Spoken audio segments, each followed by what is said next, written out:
हमारे जीवन में स्वास्थ्य का बड़ा ही महत्व है, अन्यथा जोड़ों में दर्द या अन्य समस्याओं के कारण हमारे दिनचर्या के कार्यों में रुकावट आ सकती है। यहाँ हम बात कर रहे हैं गठिया रोग के बारे में, जो हमारे जोड़ों के स्वास्थ्य के लिए बड़े ही हानिकारक सिद्ध हो सकती है। विश्व गठिया दिवस पर खास रिपोर्ट। गठिया रोग एक ऐसी अवस्था है जिससे दुनिया भर में करोड़ों लोग परेशान हैं। अंग्रेजी में इसे आर्थराइटिस के नाम से जाना जाता है। विश्व गठिया रोग दिवस पर इंदौर के गठिया रोग विशेषज्ञ डॉक्टर अक्षत पांडे द्वारा शहर के पाटीदार हॉस्पिटल में चिकित्सा परामर्श एवं गठिया रोग विषय पर लोगों से चर्चा की। डॉक्टर अक्षत पांडे ने बताया कि गठिया एक उससे अधिक या संयुक्त जोड़ों की सूजन को दर्शाता है। यह रोग घुटनों में दर्द और अकड़न पैदा करता है और आमतौर पर बुजुर्ग वर्ग में पाया जाता है, लेकिन आज के दौर में बदलती जीवन शैली की वजह से यह रोग युवाओं में भी देखा जा रहा है। पुरुषों की तुलना में महिलाओं के अंदर यह शिकायत ज्यादा देखने को मिलती है, खासतौर से वे जिनका वजन ज्यादा हो। इसकी शुरुआत शरीर के किसी भी जोड़ से हो सकती है और समय के साथ साथ यह शरीर के बाकी जोड़ों को भी प्रभावित कर सकता है। गठिया रोग के लगभग 100 से भी ज्यादा प्रकार हैं, जिस वजह से विभिन्न परेशानियों का सामना करना पड़ सकता है, लेकिन ऑस्टियोआर्थराइटिस या गठिया रोग के सबसे आम रूप में गिना जाता है। ऐसी अवस्था में व्यक्ति के जोड़ों में दर्द और सूजन के साथ साथ हिलने डुलने की गति पर भी असर पड़ता है। ऑस्टियोआर्थराइटिस हमारे जोड़ों के कार्टिलेज पर नकारात्मक प्रभाव डालती है और धीरे धीरे कार्टिलेज टूटना शुरू हो जाते हैं। वहीं रूमेटॉइड आर्थराइटिस से हमारे जोड़ों की परत को हानि होती है। रूमेटॉइड आर्थराइटिस में शरीर के ऊतकों पर हमला कर देती है। जोड़ों की परतों को क्षति पहुंचने की वजह से जोड़ों में दर्द और सूजन जैसी समस्याएं हो जाती हैं। गठिया रोग के लक्षण जोड़ों में दर्द होना प्रमुख लक्षण है। वही सूजन का उत्पन्न होना घुटने, कंधे, कुल्हे और हाथ में दर्द का अनुभव कर सकता है। गठिया रोग का ऐसा कोई भी इलाज नहीं मिल पाया है जिसकी मदद से इस पर पूर्ण रूप से विराम लग जाए। गठिया रोग जैसी परिस्थितियों में समय पर उपचार बेहद जरूरी है। इस कदम से हालात को बदतर होने से पहले रोका जा सकता है, साथ ही जोड़ों पर होने वाली हानि को भी कम किया जा सकता है। भाई, क्या होता है गठिया रोग? क्या होता है? क्या लक्षण इसके रहते हैं? और आप आज आए हैं तो क्या किस तरह के पेशेंट देखें आप? जी नमस्ते। देखिए, सबसे पहले तो हमें पता होना चाहिए कि रूमेटोलॉजिस्ट कौन होते हैं या गठिया रोग विशेषज्ञ कौन होते हैं। तो रूमेटोलॉजिस्ट एक ऐसे स्पेशलिस्ट होते हैं जो कि हमारी इम्यून सिस्टम या रोग प्रतिरोधक क्षमता जो होती है उससे संबंधित जो बीमारियां होती हैं उसको ट्रीट करते हैं। अब इम्यून सिस्टम से संबंधित बीमारियों में एक प्रकार की बीमारी होती है जिसे गठिया रोग बोलते हैं, गठिया बाय, ये अलग अलग नाम होते हैं, जिसको इंग्लिश में आर्थराइटिस बोलते हैं। तो आर्थराइटिस या गठिया बाय करीब 100 प्रकार की होती हैं, जिनमें से सबसे कॉमन वाली जो गठिया होते हैं वो होते हैं ऑस्टियोआर्थराइटिस, फिर होते हैं रूमेटॉइड आर्थराइटिस, फिर होते हैं psoriatic arthritis, ankylosing spondylitis, juvenile arthritis, lupus, scleroderma और अलग अलग विभिन्न प्रकार के इन्फेक्शंस होने वाले गठिया रोग होते हैं। तो यह हर वर्ग, उम्र के वर्ग के पुरुष एवं स्त्री एवं बच्चों को प्रभावित कर सकती है। 5-10 साल से लेकर 70-80 साल के किसी भी एज ग्रुप के बच्चे या वृद्ध व्यक्ति को भी गठिया हो सकता है। 15 साल से कम एज के जो बच्चों में गठिया होता है उसको जुवेनाइल इडियोपैथिक आर्थराइटिस बोलते हैं। उससे ज़्यादातर कॉमन रूमेटॉइड आर्थराइटिस होता है, जो कि 30-40 साल की महिलाओं से ज़्यादा की उम्र वाली महिलाओं में पाया जाता है।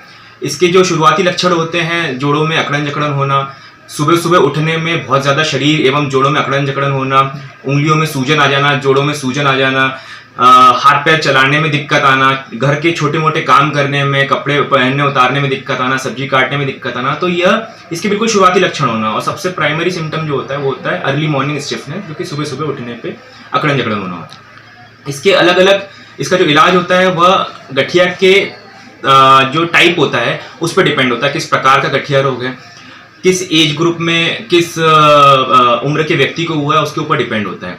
क्योंकि ये इम्यून सिस्टम की बीमारी होती है, जैसे कि थायराइड एक इम्यून सिस्टम की बीमारी होती है, हाइपोथायराइड। तो वो जो बीमारी हो उसको हमें कंट्रोल करना पड़ता है, ये कभी ख़त्म नहीं होती है। लेकिन अगर सही समय पे मरीज अपने लक्षणों को पकड़ ले, अपने सिम्टम्स को पकड़ ले, सुबह सुबह अकड़न जकड़न, जोड़ों में दर्द होना, इस प्रकार के लक्षणों को पकड़ ले और एक रूमेटोलॉजिस्ट जो कि गठिया रोग विशेषज्ञ होते हैं उनके पास जाके जल्दी से जल्दी अपने लक्षण बताएं तो हम इस बीमारी को पूरी तरह से रोक सकते हैं। नहीं तो आगे जाके क्या होता है, इसमें सारे जोड़ हमारे टेढ़े मेढ़े हो जाते हैं, उंगलियां, कूल्हे का जोड़, कंधे का जोड़ सारे खराब हो सकते हैं एक एज के बाद, और उसको पूरी तरह से कंट्रोल करना जरूरी है। तो विश्व गठिया रोग दिवस जो कि 12 अक्टूबर में पूरे विश्व में मनाया जाता है, हमारा उद्देश्य यही है कि गठिया के बारे में ज़्यादा से ज़्यादा जागरूकता लोगों में फैलाएं, गठिया रोग विशेषज्ञ के बारे में बताएं, क्योंकि लोगों को गठिया रोग विशेषज्ञ उनके पास जाके जल्दी से जल्दी अपने लक्षण बताएं तो हम इस बीमारी को पूरी तरह से रोक सकते हैं। नहीं तो आगे जाके क्या होता है, इसमें सारे जोड़ हमारे टेढ़े मेढ़े हो जाते हैं, उंगलियां, कूल्हे का जोड़, कंधे का जोड़ सारे खराब हो सकते हैं एक एज के बाद, और उसको पूरी तरह से कंट्रोल करना जरूरी है। तो विश्व गठिया रोग दिवस जो कि 12 अक्टूबर में पूरे विश्व में मनाया जाता है, हमारा उद्देश्य यही है कि गठिया के बारे में ज़्यादा से ज़्यादा जागरूकता लोगों में फैलाएं, गठिया रोग विशेषज्ञ के बारे में बताएं, क्योंकि लोगों को गठिया रोग विशेषज्ञ रोमेटोलॉजिस्ट के बारे में ही नहीं पता है कि अब इसकी भी स्पेशलिस्ट आ गए हैं, इसके भी स्पेशलिस्ट डॉक्टर्स आ गए हैं। अभी तक वह अपना इलाज अलग अलग दूसरी स्पेशलिटी में कराते हैं, या गलत सलत देसी इलाज लेते रहते हैं, या कुछ ना कुछ लोकल इलाज खा खा के, दर्द निवारक गोलियां खा खा के अपना इलाज लेते रहते हैं। तो रोमेटोलॉजी की अवेयरनेस बहुत ज़्यादा जरूरी है, रोमेटोलॉजिस्ट की, और लोगों को सबको पता होना चाहिए कि गठिया के प्राथमिक लक्षण क्या होते हैं और कितनी जल्दी से जल्दी हम इन बीमारियों को सही समय पे रोक के इसका पूरी तरह से निदान एवं उपचार करवाएं। सर, उपचार के लिए क्या करना चाहिए लोग? उपचार के लिए इसके ट्रीटमेंट जो होता है, 4-6 प्रकार की गोलियां होती हैं जो कि चालू होती हैं, उसका असर धीरे धीरे आता है, 1 से 1.5 महीने में असर करना चालू करती हैं, और 3-4-5 महीने में पूरी तरह से बीमारी कंट्रोल हो जाती है। फिर दवाइयाँ कम हो जाती हैं, 4 से 6 प्रकार की गोलियां चालू होती हैं, मरीज 1 या 2 प्रकार की गोलियों पे आ जाता है। वो 1 या 2 प्रकार की गोलियां, जैसे थायराइड, बीपी, शुगर की गोलियां चलती रहती हैं, वैसे हमेशा चलती रहती हैं, लेकिन वो प्रॉपर तरीके से मॉनिटरिंग के साथ चलती हैं। हमें समय समय पर कुछ जांचें करवाती हैं, खून की जांच है कि दवाइयों का साइड इफेक्ट्स तो नहीं आ रहा है, बीमारी अंदर अंदर तो नहीं बढ़ रही है, बीमारी कितनी कम हो रही है उसको मॉनिटर करना पड़ता है। तो एक रोमेटोलॉजिस्ट की निगरानी में, सुपरविजन में रहना पड़ता है, उसके चलते हम पूरी तरह से इस बीमारी को रोक सकते हैं। और अब तो इसमें नई नई प्रकार की आधुनिक दवाइयाँ, आधुनिक मॉलिक्यूल्स ऐसे आ गए हैं जो कि पूरी तरह से बीमारी को जल्दी से जल्दी कंट्रोल कर लेते हैं। उनकी कॉस्ट थोड़ी ज़्यादा होती है, उन इंजेक्शंस को बोलते हैं बायोलॉजिकल इंजेक्शंस बोलते हैं, जो कि पूरी तरह से सही समय पे अगर हम चालू कर दें एक रोमेटोलॉजिस्ट की निगरानी में रख के, तो पूरी बीमारी को हम जल्द से जल्द रोक सकते हैं। सर, गठिया रोग के लिए एक आम लोगों को क्या मैसेज देना चाहेंगे आप? आम लोगों को यही मैसेज देना चाहूँगा कि गठिया के प्राथमिक लक्षण को पहचानें, आप खुद को, अपने आसपास, अपने परिचित, अपने दोस्तों को देखें, अगर कोई आपके आसपास दिख रहा है जिसके घुटने में एकदम से सूजन आ गई, जोड़ों में सूजन आ गई, अकड़न जकड़न बहुत ज़्यादा हो रही है, तो उस बीमारी को आगे ना बढ़ने दें। और आने वाले समय में हम यही एक टारगेट बनाए हैं, हमारा एम बनाए, उद्देश्य बनाए कि जोड़ों में जो टेढ़ापन हो जाता है, परमानेंट हो जाता है इस बीमारी में, वो हमारे आसपास किसी भी व्यक्ति में ना दिखे।